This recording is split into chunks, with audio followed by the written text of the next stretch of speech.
अल्हम्दुलिल्लाह रब्बिल आलमीन अर्रहमानिर रहीम। आज दोस्तों मैं आपकी खिदमत में कुछ आपके हवाले शेयर करना चाहता हूँ। जैसे कि कोई दोस्त किसी से बहुत ज़्यादा और आपकी अपनी जान से भी ज़्यादा बेपनाह किसी से मोहब्बत कर बैठते हैं और तन मन धन सब कुछ कुर्बान कर बैठते हैं। उनके बगैर इनका जीना बहुत मुश्किल हो जाता है और वो जो शख्स है वो आपको वो रिस्पॉन्स नहीं दे रहा, हालांकि कि वो इतनी तकलीफ़देह बातें करता है या किसी और को रिस्पॉन्स दे रहा है, तो आप उस कर्ब में हैं, उस परेशानी में हैं, उसका आपको कोई हल नहीं मिल रहा, कोई मसला नहीं मिल रहा, क्योंकि वो डॉक्टर के पास तो हल है नहीं, वो एक रूहानी हल है, एक अमल करना पड़ेगा आपको।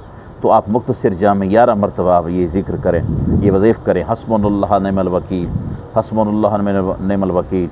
वो पहले नंबर पे तो लौटाएगा, आपको रिस्पॉन्स देगा, आपकी मोहब्बत को समझेगा, आपकी जान देना, उस पर जान कुर्बान करना, इस चीज़ को समझेगा, आपकी सोच को, आपके नज़रिए को समझेगा। पहले नंबर पे तो ये होगा अल्लाह के हुक्म से। अगर ये नहीं हुआ तो फिर ये होगा, वो दर्द, वो गम आप बर्दाश्त कर पाएंगे, सह पाएंगे, उसको भूल पाएंगे अच्छी तरीके के जैसे भूल जाना चाहिए इंसान।